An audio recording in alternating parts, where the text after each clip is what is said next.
to. That's all. And I'm convinced that's what this is all about. And I want to be clear. I'm not accusing him of doing it. I'm not saying he is doing it. I'm saying I wouldn't be surprised if that's what this ruse is all about. It just seems very weird to me that he all of a sudden has sciatica out of the blue that we've never heard of before, and we know everything about him because he's a public figure for so long. And then all of a sudden, 3 weeks from now, 5 weeks from now, he's going to show up and play 40 minutes a game and look like he's... Welcome, everybody, to the Sports Culture, all things sports. It's Jay Bamfo, and we got to talk about LeBron James. But before we get into that, like, comment, share, subscribe, and thanks for your support. Now, in my previous video about LeBron, I talked about his injury and how it could be a blessing in disguise for the Lakers as they can prove they are capable with winning without him. But for this video, I want to focus on the injury itself and what the NBA community is saying about it. So, a lot of content creators and media pundits have gone on record to say that the injury LeBron has, which is sciatica, is not real. They believe LeBron is faking the injury because he is upset with the Lakers organization for not giving him a contract extension. This is the first time LeBron has ever played on an expiring contract, so with the Lakers not extending him, they were able to take away all of his leverage on the team. Now, let me say this first. I'll never dismiss a good conspiracy theory. Over the last couple years, a lot of so-called conspiracy theories have come up true.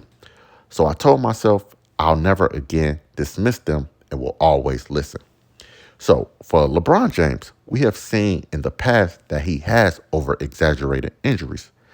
The two injuries that come to mind are in 2018, when he lost to the Warriors, he had a so-called hand injury.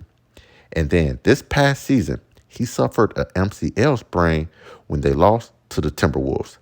Now, I'm not saying those injuries weren't real, but both injuries were seen as questionable in the public's eyes. So today we have LeBron suffering from sciatica, an injury that I have never heard of previously. Doctors say the injury occurs with older people, and LeBron is pushing 41. But I have one question that I have yet to see an answer for.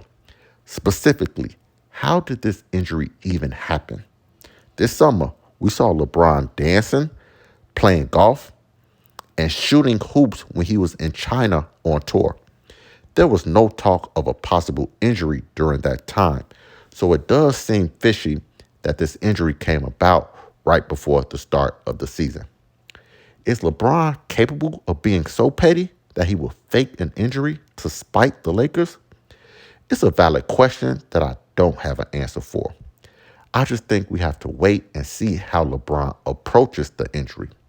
If he comes back in 3 weeks and is good to go, then we can slightly dismiss the conspiracy theory. But if he decides that the quote-unquote injury is still too severe to come back from, then we have to recognize that LeBron might really still be bitter towards the Lakers and that he may sabotage the upcoming season. Now, with that being said, like, comment, share, subscribe, and I'll see y'all next time.